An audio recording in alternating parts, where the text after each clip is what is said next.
welcome to my interpersonal communication project for HSCO course 508. Next, I'm going to talk about my project outline, and I'm going to talk about my introduction. I'm going to define what interpersonal communication is, and then we're going to ID some overarching goals. We're going to define the enlarging the conversation and what that means, and then we're going to discuss background and behavior blends. And we're going to discuss potential barriers to my interpersonal context, and then we're going to identify solutions to noise pollution. We also going to have a plan of action, and we'll have a conclusion, and I'm going to references and bibliography.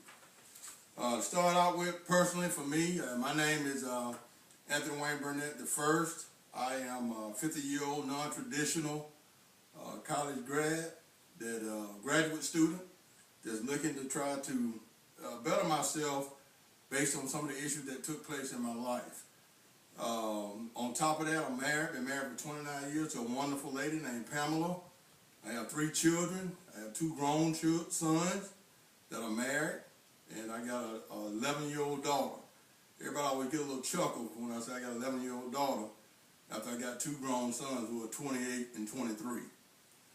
My whole thought process as far as why and purpose for me making this career change to try to get a graduate degree is because I ran into some health issues a little earlier in my life, and it was a little disappointing that it would happen to me, but at the same time it caused me to refocus and try to look at some of the things that God really wanted me to do, which in turn is to serve others.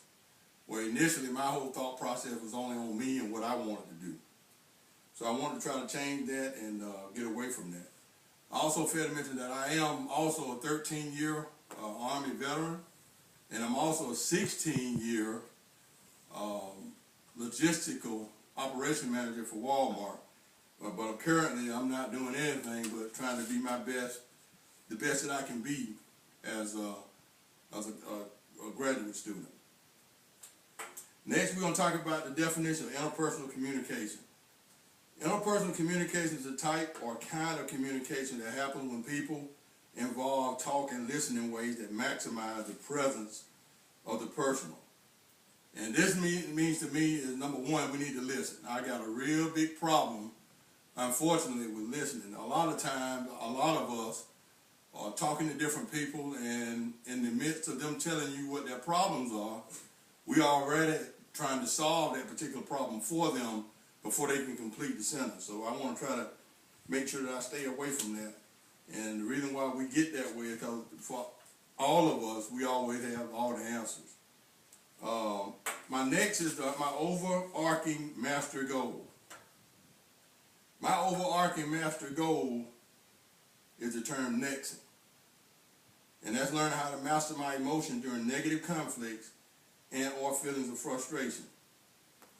And this means to do something helpful next by responding fruitfully to what has just happened, and then take an additional step in the communication process. Now, during some of my research, I also found out that thinking about this master goal of mine, that there are some revenge activities that are distinguished by goals reflecting on overarching desire to dominate targets. And I had a situation, and I know, Dr. Cox, that you're aware of it, that my wife is experiencing some issues with going to the hospital due to some bowel issues, but at the same time, we've been there 3 different times now, and during the second time that I went, hey, I was not somebody you wanted to be around, because that doctor, I felt, didn't do the right thing and didn't diagnose my wife the way that they needed to. And in a way to enlarge my conversations, we need to describe the level of specificity needed in enlarging our conversations. And I've mentioned earlier about my personal struggle with this, but I will say that I talked to my brother in Christ that's also helping me with this, is how did I feel after I talked to that gentleman and told him the things that I told him. Well, for one, he told me just listen to your heart, and God will lead you where you need to go as for what you need to do. So I did go back and apologize to him based on the things that happened. But at the same time, this experience gave me a clue on how powerful good communication can be as a relationship tool. And in essence, it's the oil that lubricates the engine of relationship. Without the engine grind, or without it, the engine grinds to a halt. And that's so true, because if we don't do the right things, and when we're talking to people, they just shut you out. And the next thing you know, hey, you don't have any means of communicating and doing the things that need to be done in order to have an effective communication tool. Next, my background and behavior blends. And first, we're going to talk about background. Background is being, for me, I'm kind of a responsible person. I'm the oldest of 3 siblings. And being a survivor of early childhood, divorced parents that also left me in a single-parent household upbringing for most of my childhood. So that's where the responsibility came for me being who I am and doing the things that I needed to do in order to take care of my siblings. But one thing for sure, education was number one in my family dynamics. And I can remember it was 10th grade before my mom would let me bring a C in the house. So you can see that, hey, education was definitely a family dynamic in my household.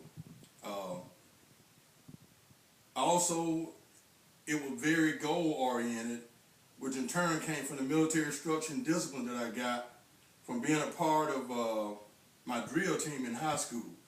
So that really kind of set the background on who I am and why I am the way that I am at times.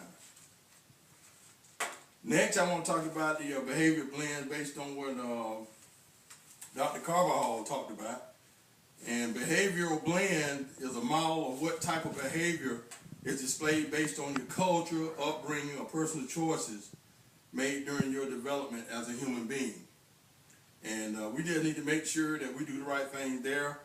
And my personal behavior blend is a combination of high SC or high CS. And I'll give you a description of each one of those. My behavior blend consists of, and for the positive thing, is I like to do one thing at a time and do it right the first time. And that came from my military background. I'm often seen as an easygoing rule enforcer type. I'm a big guy, as you can see, but at the same time, I'm pretty easygoing. I got that from the military because you always try to stay calm in the heat of passion. My passion is also serving others while digging deeper into life, perplexing problems. And I kind of got away from that by doing some of the things that I did by going in the corporate world.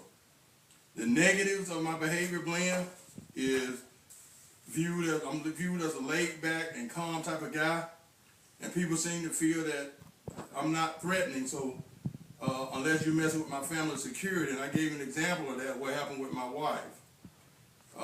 And I also tend to get bogged down in detail. I'm a very detail-oriented person, and I also tend to get stacked in a comfortable rut and I need to step out of my comfort zone a little bit more and be more decisive on what I'm trying to do. Potential barriers is anything to keep me from achieving my goals and successful communication. Those things are don't seek to be the center of attention, tend not to be as assertive or bossy over people, and sometimes I abuse myself emotionally because of fear and uncertainty. And my example of what happened with my wife gives you an example of that.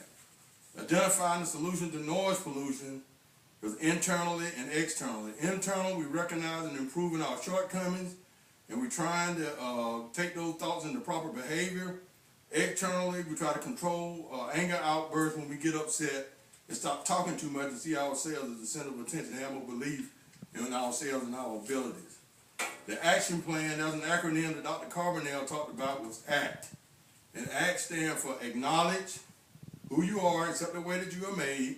C, commit yourself to controlling your feelings and thoughts. And T, to think before you do things. If we do that, we'll be a lot better off as far as trying to get things done.